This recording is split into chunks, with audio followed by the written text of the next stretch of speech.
जैसा कि आप सभी लोग जानते हैं कि पिछले सत्र में अप्रैल 2021 से अगस्त 2021 तक का जो लॉकडाउन का पीरियड था का खाद्यान्न और कन्वर्जन कॉस्ट की जो फीडिंग है वो प्रेरणा पोर्टल पे करनी थी। खाद्यान्न का बच्चों में वितरण करना था और जो कन्वर्जन कॉस्ट थी वो बच्चों के अभिभावकों के बैंक खाते में उसे पोस्ट करवाना था। तो अभी यह कार्य जिन विद्यालयों में पूर्ण नहीं हुआ है के संबंध में बेसिक शिक्षा महानिदेशक श्री विजय किरण आनंद जी का एक सख्त निर्देश आया है।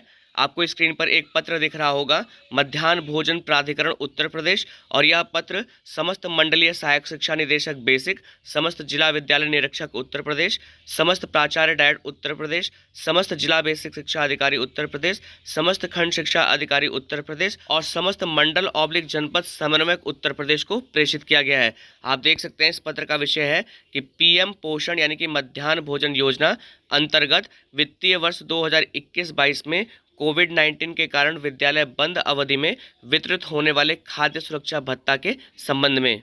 अब देखिए इस पत्र में जो मेन बात लिखी गई है वो मैं आपको बताता हूँ। आप यहाँ से देखिए कि योजना की समीक्षा में ज्ञात हुआ, मध्याह्न भोजन योजना के अंतर्गत ये कोविड ड्यूरेशन का जो खाद्यान्न और कन्वर्जन कॉस्ट देना था उस योजना की समीक्षा हुई कि कतिपय जनपदों द्वारा अभी तक खाद्य सुरक्षा भत्ता के अंतर्गत खाद्यान्न एवं परिवर्तन लागत की धनराशि का वितरण छात्रों ऑब्लिक उनके अभिभावकों को नहीं कराया जा सका है। यह स्थिति खेदजनक एवं अस्वीकार्य है।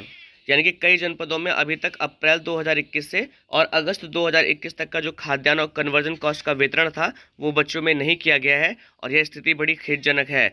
इसमें आगे लिखा गया है कि खाद्य सुरक्षा भत्ता वितरण हेतु शासन स्तर से जारी शासनादेश दिनांक 4 अक्टूबर 2021 एवं दिनांक 25 फरवरी 2022। देखिए इसके संबंध में दो शासनादेश निर्गत हुए थे, एक 4 अक्टूबर 2021 को और एक 25 फरवरी 2022 को। में खाद्यान्न का वितरण विद्यालय से संबद्ध सस्ता गल्ला विक्रेता के माध्यम से विद्यालय के प्रधानाध्यापक द्वारा देय प्राधिकार पत्र के आधार पर उपलब्ध कराने एवं परिवर्तन लागत की धनराशि छात्रों अभिभावकों के निजी बैंक खाते में स्थानांतरित किए जाने का प्राविधान है। देखिए जो दोनों शासनादेश थे उसमें बताया गया था कि अप्रैल 2021 से अगस्त 2021 तक का जो खाद्यान्न और कन्वर्जन कॉस्ट है इसका वितरण प्राधिकार पत्र भरकर किया जाना था। इसमें खाद्यान्न का वितरण प्राधिकार पत्र भरकर विद्यालय से संबद्ध जो कोटेदार था उसके माध्यम से किया जाना था और जो धनराशि का वितरण था वो छात्रों या उनके अभिभावकों के निजी बैंक खातों में वो जो अमाउंट था उतने ड्यूरेशन का जो पैसा था वो स्थानांतरित किया जाना था। इसमें आगे लिखा गया कि अतः विद्यालय स्तर में छात्रों उनके अभिभावकों को वितरित किए जा रहे खाद्यान्न गेहूं चावल तथा निजी बैंक खाते में जमा कराई गई परिवर्तन लागत की धनराशि का स्थलीय भौतिक सत्यापन किया जाना है। अब देखिए विद्यालय द्वारा बच्चों या उनके अभिभावकों को ये जो खाद्यान्न और धनराशि का वितरण किया गया है अब इसका स्थलीय निरीक्षण होगा कि विद्यालय द्वारा यह कार्य पूर्ण किया गया है कि नहीं।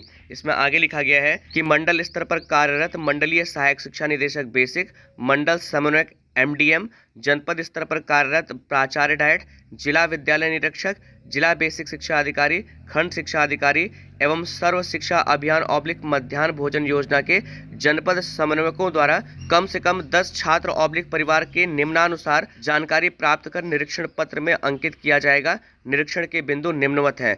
अब देखिए निर्देश क्या है कि मंडल स्तर पर मंडलीय सहायक शिक्षा निदेशक बेसिक, मंडल समन्वयक एमडीएम और जनपद स्तर पर प्राचार्य जिला शिक्षा एवं प्रशिक्षण संस्थान, जिला विद्यालय निरीक्षक, जिला बेसिक शिक्षा अधिकारी, खंड शिक्षा अधिकारी और मध्याह्न भोजन के जो डीसी हैं उनके द्वारा कम से कम 10 छात्रों या उनके परिवारों से ये जानकारी प्राप्त करनी है कि उन्हें इस ड्यूरेशन का खाद्यान्न और कन्वर्जन कॉस्ट दिया गया है कि नहीं और उसके आधार पर उनके द्वारा निरीक्षण पत्र भरा जाना है।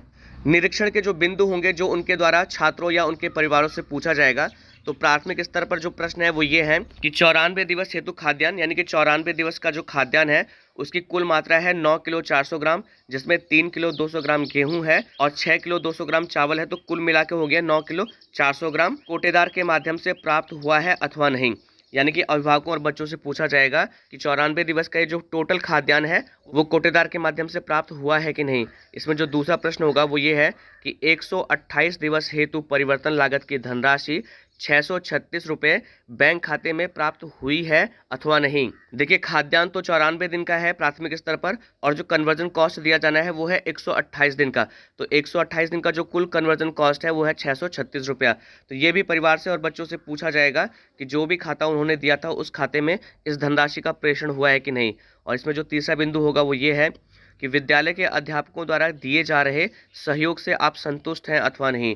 कि विद्यालय के जो अध्यापक हैं उनके द्वारा जो भी सहयोग दिया जाता है उससे अभिभावक और बच्चे संतुष्ट हैं कि नहीं, ये निरीक्षण के बिंदु होंगे। इसी तरह से उच्च प्राथमिक स्तर पर जो प्रश्न पूछे जाएंगे वो कुछ इस प्रकार से हैं। देखिए, प्राथमिक स्तर पर 94 दिवस का खाद्यान्न दिया जाना था और उच्च प्राथमिक स्तर पर 87 दिवस हेतु खाद्यान्न, यानी कि टोटल जो खाद्यान्न है वो है 13.05 किलोग्राम, जिसमें गेहूं है 4 किलो 350 ग्राम और चावल है आपका 8 किलो 700 ग्राम। तो ये कोटेदार के माध्यम से प्राप्त हुआ है कि नहीं, बच्चों और उनके अभिभावकों से पूछा जाएगा। यहाँ पर जो कन्वर्जन कॉस्ट बच्चों को दिया जाना है उच्च प्राथमिक स्तर पर वो है 121 दिन का और इसका जो टोटल अमाउंट है वो है 901 रुपया। तो ये जो अमाउंट है वो बच्चों को या उनके अभिभावकों के खाते में गया है कि नहीं, ये भी पूछा जाएगा। और तीसरा प्रश्न होगा कि विद्यालयों के अध्यापकों द्वारा दिए जा रहे सहयोग से आप संतुष्ट हैं अथवा नहीं। तो ये प्रश्न वही है जो हमने आपको पीछे बताया। तो आप सभी से निवेदन है कि अगर अभी तक यह कार्य आपके विद्यालय में पूर्ण नहीं हुआ है तो शीघ्र अतिशीघ्र, यानी कि निरीक्षण होने से पहले आप इस कार्य को पूर्ण कर लें, जिससे आप और आपका विद्यालय सुरक्षित रहे। तो हम आशा करते हैं कि इस वीडियो के माध्यम से जो जानकारी आप तक साझा की गई यह आपके लिए उपयोगी होगी। अगर आपको यह वीडियो पसंद आया तो आप सभी से निवेदन है कि वीडियो को लाइक शेयर कमेंट जरूर करें, चैनल को सब्सक्राइब करें ताकि विभाग संबंधित जो और भी महत्वपूर्ण सूचनाएं हैं उनकी नोटिफिकेशन आपको प्रॉपरली मिलती रहे। वीडियो देखने के लिए आप सभी लोगों का बहुत बहुत धन्यवाद।